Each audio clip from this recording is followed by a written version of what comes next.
Hello everyone, good morning. आज म एउटा विषयमा बोल्न आएको। म कहिले पनि सोसल मिडियामा बोल्ने मान्छे होइन, म कहिले बोलेको पनि छैन। यो मेरो फर्स्ट भिडियो हो, म कहिले बोलेको छैन। सो सरी टु से कि मसँग केही त्यस्तो भयो भने त्यसको लागि म सरी, केही सुन्नमा नराम्रो लाग्यो भने। बट मैले भन्न खोजेको यो हो कि कहिलेसम्म हाम्रो नेपालमा यस्तो हुन्छ, एउटा सानो नानीलाई बलात्कार हुन्छ, 3 years ओल्ड बेबी, तैँले दुध खाइरहेको थियो होला।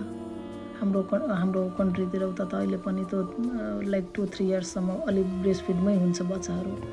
त्यो सानो नानीलाई कसरी बलात्कार गर्न सक्यो होला त? उसको मदर फादर कसरी यो सिचुएसनलाई ट्याकल गर्न सकिरहेको होला? सोच्नु त अलिकति एज अ प्यारेन्ट्सको रूपमा। कस्तो हो क्या हाम्रो कन्ट्रीमा, कहिलेसम्म यस्तो हुन्छ?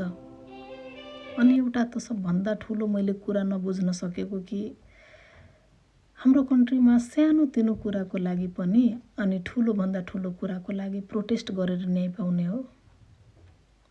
रेप काण्डदेखि लिएर murder case, like each and every केसमा मैले यही हेरेको छु नेपालमा। जुनै पनि केही हुन्छ अनि प्रोटेस्ट गर्नुपर्छ अनि जस्टिस हुन्छ। भन्नुहोस् त, यतिसम्म हामी फ्री छौँ र त्यसैमा लाग्ने लाइफ टाइम? तर हाम्रो नेपालको कन्डिसन कस्तो भएको अहिले के? त्यो एउटा रुल्स राम्रो नभएको कारणले यस्तो झेल्न परिरहेछ क्या हाम्रो कन्ट्रीमा। अहिले त्यहाँको ल राम्रो भएको भए यसरी प्रोटेस्ट गर्नुपर्छ हरेक एक काण्डमा? गर्नै पर्दैन नि।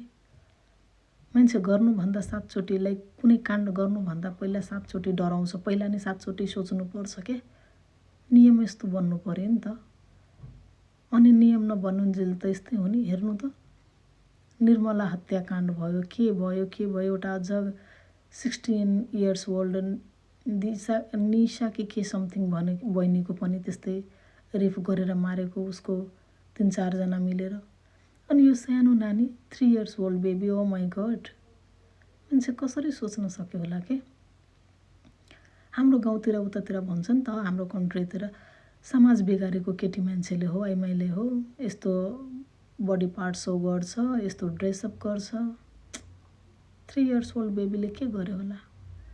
त्यो एजमा त बेबीलाई यस्तो हुन्छ कि लाइक हुन्छ नि 2-3 years ओल्ड बेबीलाई त जसले पनि wow so nice, so cute baby, तिम्रो नाम के हो, तिम्रो ड्याडीको नाम के हो, यो सोध्छ। त्यो बेलामा मान्छे गोदीमा राखेर खेलाउँछ, अनि त्यो बेबीलाई रेप गर्ने?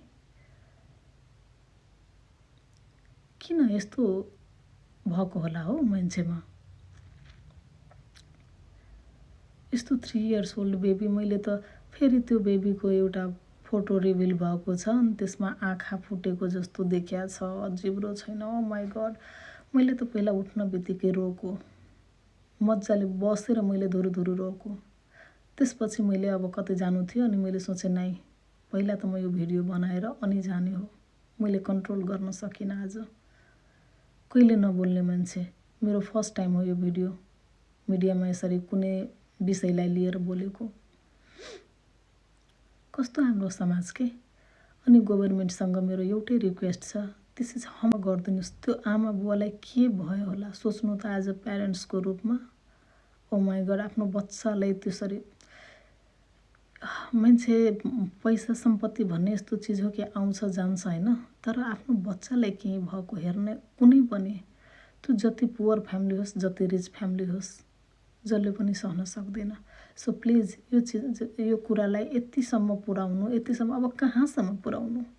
कुरा त यो पनि हो नि, लाइक माइती घर मण्डलामा गएर मान्छेले प्रोटेस्ट गरिरहेछ। अब माइती घर मण्डला भनेको त डाइरेक्ट गभर्मेन्टको लाइक फ्रन्ट अफ आईमै गएर प्रोटेस्ट गरेको छ, अनि त्यस पछाडि के गर्ने त नि?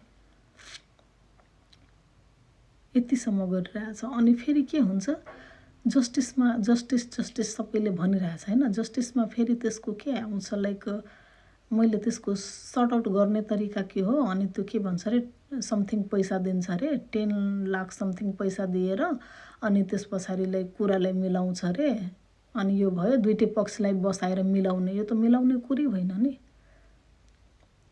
यत्रो अस्ति गोली चलेको मान्छे, मलाई त त्यो टाइममा पनि बोल्न मन थियो, बट मैले आफूलाई कन्ट्रोल गरेँ, ल ओके अब के गर्नु जस्तो भयो क्या। अनि त्यो टाइममा मैले कन्ट्रोल गरेँ। तर यो 3 इयर्स ओल्ड बेबीलाई यसरी रेप गरेर मारेको सब्जेक्टमा मैले कन्ट्रोल गर्न सकिनँ। अनि भन्छ दुई पक्षलाई बसाएर कुरा मिलाउने रे।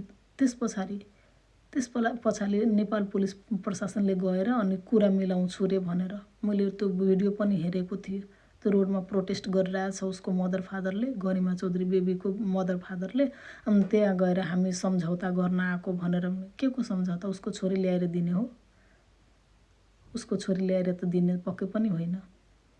अनि त्यसले अनि भन्छ मान्छे अब त गइसकेको मान्छे आउँदैन रे। इट्स ओके, गइसकेको मान्छे आउँदैन, तर जान्छ किन त? नि मान्छेको जानै जाँदैन त। यस्तो तिमीहरू रुल्स लगाऊ न त। नि